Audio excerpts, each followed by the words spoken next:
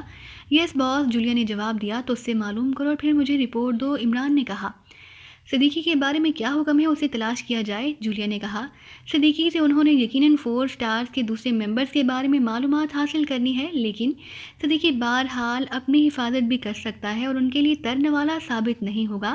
جو میں کہہ رہا ہوں وہ کرو، اور تم خود بھی اور باقی تمام ممبرز کو بھی کہہ دو کہ وہ متبادل جگہوں پر شفٹ ہو جائیں اور اس کے ساتھ ہی سب میک اپ میں آ جائیں۔ کیپٹن شکیل اگر مکاکی کو گم کر چکا ہے تو پھر تمام ممبرز کو حکم دے دو کہ وہ مکاکی کو تلاش کریں، عمران نے کہا، اور اس کے ساتھ ہی کریڈل پر ہاتھ رکھ دیا۔ اس مکاکی کو 4 اسٹارز کے بارے میں کیسے علم ہوا ہوگا؟ بلیک زیرو نے کہا۔ تو دوستو، یہ تھی ہماری آج کی کہانی۔ امید کرتے ہیں کہ آپ کو یہ ویڈیو پسند آئی ہوگی، لیکن جانے سے پہلے ہماری ویڈیو کو کیجیے لائک اور شیئر کرنا مت بھولیے، اور اسی کے ساتھ کومنٹ کر کے ہمیں بتائیے کہ آپ کو یہ کہانی کیسی لگی۔ اور اگر ابھی تک آپ نے اس چینل کو سبسکرائب نہیں کیا تو اس چینل کو کیجیے سبسکرائب اور بیل آئیکن دبا کر آل نوٹیفیکیشنز آن کر لیجیے۔